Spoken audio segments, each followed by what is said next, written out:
Hola, hola, ¿cómo les va? Esto es ISEL TV, el programa de televisión del Instituto Superior de Estudios Lomas de Zamora.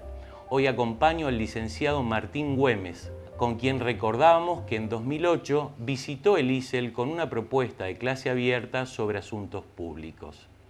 Es director de la consultora de Relaciones Públicas Dominó y coordinador académico de la licenciatura de Relaciones Públicas de la Universidad de Ciencias Empresariales y Sociales, UCES. El blog de Dominó contiene 7 propuestas para la política en la web. Y justamente por eso te invitamos, Martín, porque nos interesa hablar de la comunicación y de la política. Bueno, muchas gracias por la invitación a todo el equipo del ISEL. La verdad que siempre me siento muy cómodo aquí. Sí, la clase que dimos ya hace algunos años, desde la clase que dimos hace algunos años acá, a hoy el desarrollo de las redes sociales e internet ha cambiado bastante, así que me parece que hay varios temas interesantes como para conversar y sobre todo el impacto que está teniendo en la política todo este tipo de herramientas, ¿no? En la página de la consultora encontramos algunas novedades y algunas viejas e interesantes historias que nos gustaría o me gustaría revitalizarlas en el presente para volver a analizarlas. En 2008 rescatabas, a propósito de un desayuno con Rodríguez Saad, un análisis de corte comunicacional. Quiero centrarme en una acción política que le atañe. La provincia de San Luis es una provincia con fuerte inclusión digital. ¿Cómo debemos interpretar esto desde el impacto político? Y además, ¿hay lugar para disentir con el gobierno provincial en la red? Creo que son dos temas distintos, ¿no? El tema de la inserción de lo digital en la vida social o en la vida pública es algo sin dudas que tiene un impacto político, ¿no? Tiene un impacto político porque hoy la denominada brecha digital, es decir, la diferencia que hay entre quienes tienen el acceso a las tecnologías de la información y quienes no la tienen, es un tema realmente preocupante, ¿no? Es más, creo que es una de las más destacadas temas de injusticia social que hoy puede vivir la población. ¿Por qué? Porque el que no tiene acceso a estas tecnologías que van cambiando en forma acelerada, se empieza a quedar atrás en términos de productividad, en términos de ocio y recreación también, ¿por qué no? En términos de relacionamiento con pares, con otras personas, con familiares. Es decir que queda totalmente excluido de un montón de beneficios que hoy la tecnología le puede proporcionar a las personas. Es decir que es una fuente fuerte de injusticia social. Cuando hay gobiernos que tienen como políticas de Estado el mejoramiento de todo lo que son el acceso a las tecnologías de la información y la comunicación, esto sin dudas tiene un impacto social, ¿no? Tiene un impacto también económico en quienes pueden utilizar estas redes y sacarle un provecho laboral, productivo y de relacionamiento, y por consiguiente tiene un impacto político. Ahora, el tema de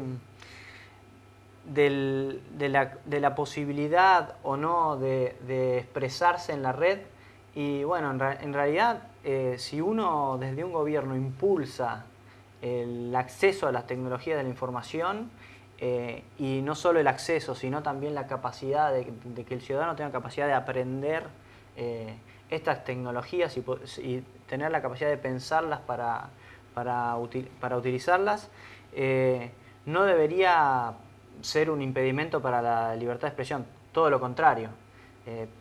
Genera nuevos espacios para expresarse, incluso con voces disidentes a los gobiernos. En ese escenario donde un gobierno incentiva el desarrollo de la sociedad de la información, obviamente puede haber otras variables que por ahí no viene al caso discutir, de coerción sobre los ciudadanos para que estos tengan limitada su capacidad de crítica en Internet o a través de cualquier medio en las redes sociales, a los políticos, digamos, ¿no? A la dirigencia. Me gustó el tiempo verbal, no deberías, dijiste. Claro. Pero bueno, en realidad, ¿qué sucede? Y a veces puede suceder, digamos, que los gobiernos, hoy, bueno, esto no es un cuento de hadas, ¿no? En política a veces hay gobiernos que utilizan herramientas para presionar a determinados actores, para que no expresen su voz en determinado momento. Es parte del juego político en el cual nos vemos envueltos también los ciudadanos, y por el cual deberíamos trabajar para cambiar, pero hoy es una realidad. Parte de trabajar sobre esta injusticia social, que es la falta de acceso a la tecnología de la información y la comunicación, eso es un paso para combatir este tipo de manejos coercitivos de los gobiernos para con los ciudadanos. Mientras más acceso a las tecnologías y a la red tengamos los ciudadanos, más defensa y más alto puede sonar la voz de nuestras críticas, que no necesariamente tienen que ser destructivas, ¿no? Pueden ser críticas constructivas para el crecimiento de los estados, digamos. También en 2008 te referías a un manual de comunicación de política local, y lo hacías con una aseveración que me voy a permitir leer. Es un peligro tener un blog, ¿no? Queda todo registrado. Todo registrado. Vamos a ver. Comunicar desde la propia identidad local es hoy una necesidad estratégica que hay que remarcar. Es un modo de pensar la comunicación. Te sorprendía que muchos municipios no lo hicieran así, que la comunicación apareciera por inercia, con baja calidad, con canales de una sola vía y con poca participación. ¿Ha cambiado esto hoy en los municipios? Y si es así, ¿cuál, bajo tu opinión, es él o los que mejor comunican su política? Bueno, voy a tomar esto que yo mismo escribí en el blog hace un par de años, que no lo tenía tan presente, pero creo que hoy más que nunca hay que reforzar tener este modo de concebir la comunicación desde... o sea, anclar la comunicación en una identidad local, ¿no? Sobre todo para municipios esto es clave. Cada distrito tiene sus particularidades, sus aspectos culturales, históricos y demás. Creo que ahí tiene que estar el basamento de una estrategia de comunicación de un municipio. Bueno, y esa estrategia se tiene que plasmar en un manual. Obviamente el manual es para seguir determinadas líneas directrices, conocer cómo actuar ante determinadas circunstancias, pero bueno, los que trabajamos con intendentes o con políticos sabemos que el día a día muchas veces va comiendo a este tipo de prácticas profesionales como puede ser un manual o el despliegue de una estrategia a largo plazo. Pero igualmente tiene que acompañar, correr, el carril del día a día tiene que correr por el carril de este manual de comunicación municipal, se podría decir. Creo que es un campo que está mejorando muchísimo en todos los municipios. En todos los municipios no, en muchos municipios. Me parece que han tomado conciencia de la necesidad de la profesionalización de la comunicación y que además el ciudadano no es el mismo ciudadano que hace 10 años, ¿no? Es un ciudadano que por suerte hay una mayor pensamiento político, lo podríamos decir, hay una mayor capacidad de demanda ante las necesidades, tienen una capacidad también de poder distinta, entonces eso ha empezado a introducir la semilla en los municipios de un cambio, una modernización de sus herramientas de comunicación. Obviamente podrían estar mucho mejor, ¿no? En términos de lo que, en comparación al profesionalismo que hay hoy en la gente que se dedica a las comunicaciones en Argentina, a las comunicaciones corporativas en Argentina, a las relaciones públicas y lo que permiten las herramientas. Pero igualmente se están viendo cambios. Hay, no sé si, bueno, para citar algunos ejemplos que me pedías, yo veo, por ejemplo, el municipio de Morón es un municipio que se maneja muy bien. Enseguida se puede ver cuando, no sé, yo veo, entras a una página web de un municipio y ahí ya tenés un diagnóstico preliminar rápido de el estado de sus comunicaciones. ¿Por qué, Martín? ¿Cuáles son los factores o los hechos que a vos te permiten determinar? Yo creo que cuando entras, vamos a hacerlos sin un diagnóstico, construyendo indicadores y viendo cómo... Con un diagnóstico simple, entras a una página web y con un paneo general, con un escaneo, digamos, como se dice ahora, uno tiene que darse cuenta a qué preguntas responde ese sitio, el contenido de esos sitios web. Si hay sitios web que responden a la pregunta ¿qué está haciendo el intendente? ¿Qué hizo el intendente ayer? Y hay otros sitios web que el contenido responde a la pregunta ¿qué necesita ciudadano? Vendría a ser como una simplificación de esto, ¿no? Pero es muy claro lo que la organización, incluso cómo está dispuesta la organización, la estructura de la información en el sitio web, enseguida habla de cómo está parado el municipio ante sus comunicaciones, ¿no? Si enseguida aparecen las soluciones para el ciudadano o enseguida aparecen lo que es la obligación, sí, de los intendentes de comunicar lo que hacen, pero con un fuerte contenido casi propagandístico, digamos. O sea, una cosa es una plataforma de soluciones para los ciudadanos y otra cosa es una plataforma de información acerca de en qué actos o hechos está presente un intendente. Sí, me quedo pensando y creo que lo que decís es trasladable a cualquier organización y a las empresas también, ¿no? Seguro, es trasladable. Y también otro municipio que que yo veo que está manejándose bastante bien, por ejemplo, es el municipio de Tigre, que ha crecido mucho en sus comunicaciones, han hecho todo un trabajo de branding creativo también. Y por ahí se pueden mencionar muchos otros, ¿no? Pero sí hay municipios que están mejorando y bueno, y hay otros que no deberían esperar más tiempo para empezar aunque sea imitarlo, ¿no? Volvamos pasemos al presente. La doctora Cristina Fernández de Kirchner ha incorporado en su estrategia de comunicación al Twitter y en ocasiones vemos que está muy activa. ¿Cuánto, o si querés cómo, puede incidir en la construcción de la presencia política una frecuencia de Twitter como la que nuestra presidenta nos propone? A ver, vamos, a mí me da la impresión de que creo que en la utilización que hace la presidenta de Twitter hubo un cambio en estos últimos meses, un mes y algo, 6 meses. Creo que ha ganado y tiene relación con esto de de arraigar la estrategia en lo local o en lo histórico, cultural, ha ganado en autenticidad. O sea, creo que el perfil de la presidenta empezó a ser más auténtico. Eso creo que genera un impacto positivo en todos aquellos públicos que son más permeables al discurso de la presidenta de la nación. O sea, y lógicamente hay una porción de la población que está muy enojada, que por más que maneje excelente sus comunicaciones, es difícil revertir ese tipo de impactos. Pero creo que hay una mejora en la utilización en términos de autenticidad.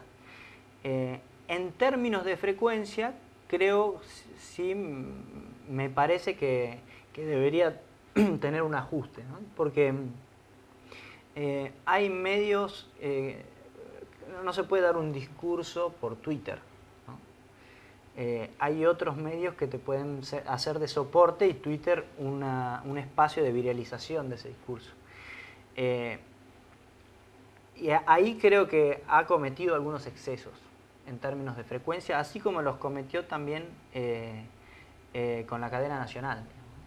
Al margen de este debate que hay de si está en el marco de la ley utilizar de ese modo la cadena nacional, desde estrictamente la eficacia, del punto de vista de la eficacia comunicacional, creo que hubo una saturación y debería trabajar para no cometer un error similar desde la cuenta de Twitter. Pero en cuanto a autenticidad y en cuanto a comunicación con la ciudadanía, me parece que ha crecido y mucha gente la sigue, digamos. O sea que sería cuestión de que ajusten algunas tuercas en la presidencia para que tengan un canal realmente muy bueno de comunicación como es Twitter para un político.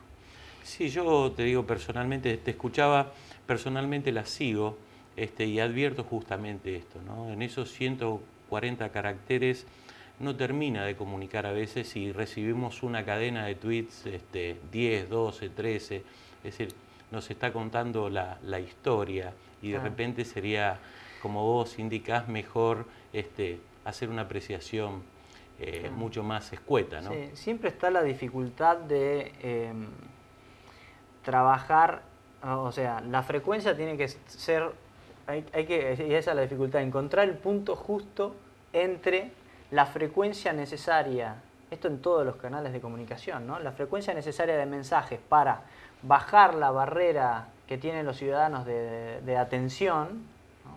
Y lo hice una vez, es como dicen en política, cuando el político se cansa de mencionar sus mensajes claves, recién la ciudadanía empieza a escucharlo. Bueno, hay que combinar ese punto justo para que la ciudadanía te preste atención con el punto justo de no llegar a la saturación, ¿no? Que puede cansar a la gente y decir, mirá, otra vez está tuiteando tal dirigente político y es el 20º tuit en el día sobre el mismo tema, la verdad me cansé, lo dejo de seguir.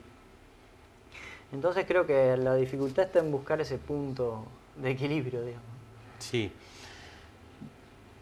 Decís que los taxistas son fieles termómetros de la opinión pública y estoy seguro que estás en lo cierto. ¿Qué fuente de opinión pública podemos encontrar en las redes sociales? Y si es que no son estas, un indicador, un termómetro tan fiel como los taxistas. Claro. Bueno, los taxistas sí, sobrepuestan alguna de los artículos en el blog. Yo siempre que voy a una... Y eso, perdóname, sí, que sí. los taxistas modernos ya no escuchan más radio, o por lo menos la radio sí, de sí, AM o FM, sino la de la empresa que los contrata, ¿no? Pero están siempre informados. Sí, tienen además el contacto con la gente, permanente. Yo siempre que voy a alguna ciudad por primera vez o demás, siempre me paso hablando de política con el taxi que me lleva a donde tengo que ir. Y enseguida te arman un mapa bastante completo de lo que es la situación política del lugar. En Internet creo que también hay distintas herramientas para poder tener un termómetro de la opinión pública, ¿no? Hay herramientas, primero por un lado está lo que es la detección de líderes de opinión, no en términos exclusivamente de cantidad de seguidores, por ejemplo en Twitter, ¿no?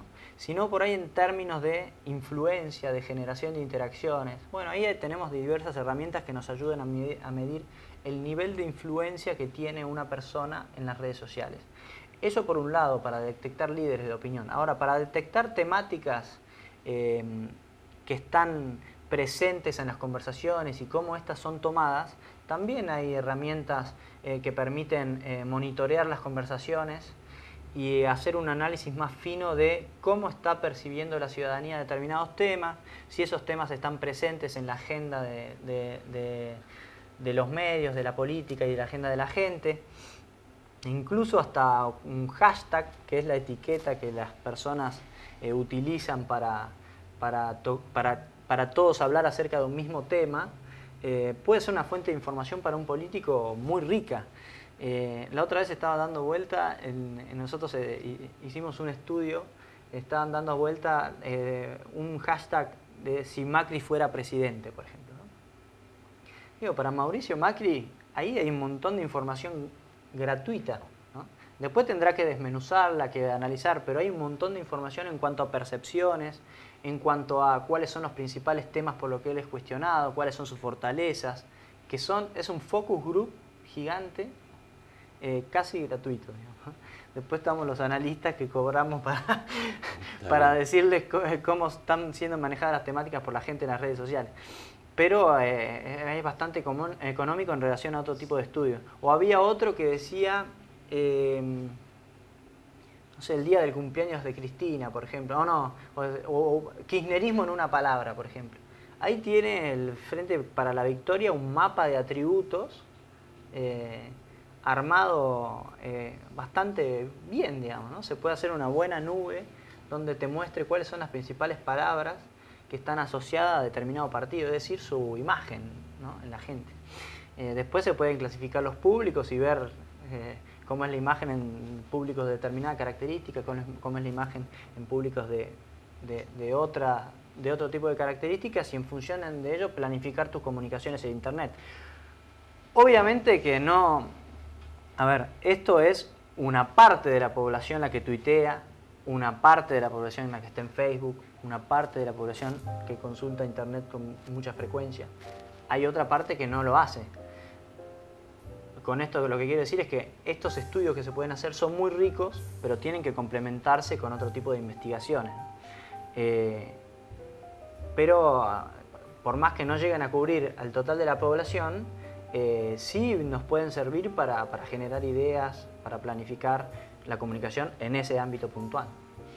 Si te contrataran, si te convocaran para hacer la campaña política de un partido que están haciendo, comandado por una figura unipersonal, ¿qué estrategias de comunicación o de circulación le recomendarías dentro de las redes sociales? Bueno, creo aprovechando un poco lo que decías de... No sé si tiene algún caso puntual, podemos... No.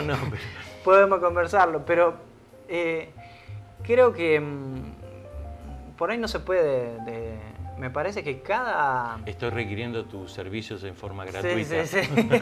No, pero cada dirigente, primero, cada contexto tiene sus particularidades. Cada dirigente tiene sus fortalezas, sus debilidades, su historia en forma diferente. Y después está lo principal, que es el mapa político del lugar. No es lo mismo decir, bueno, hay una persona con un fuerte arraigo en su personalidad que va a lanzar un partido y que encima tiene anclaje, no sé, en el peronismo, pero va a lanzar su partido en este municipio tal. Y de repente habrá que ver cómo va a estar conformada el mapa de la contienda electoral, ¿no? No es lo mismo que sus principales adversarios también sean peronistas, o que sean radicales, o que sea un partido vecinalista, por ejemplo, ¿no? O que entre sus principales adversarios pueda llegar a haber alianzas, o no, o al contrario, él se puede aliar con otro. Bueno, entonces hay un montón de variables que influyen en esto de trazar de dar una recomendación a un político de estas características o de otras, digamos. Pero para hablar de la generalidad, creo que esto de la autenticidad y de que la comunicación esté anclada en su personalidad y en las temáticas que ha detectado como claves para ganar una elección, eso es una recomendación general que sí se puede dar, digamos. Está bien. Martín, nos tenemos que ir. Gracias por tu tiempo. Bueno, muchas gracias a ustedes y bueno, y saludos a toda tu audiencia. Bueno, a ustedes también, gracias por acompañarnos. Los espero la próxima semana. Buena vida para todos.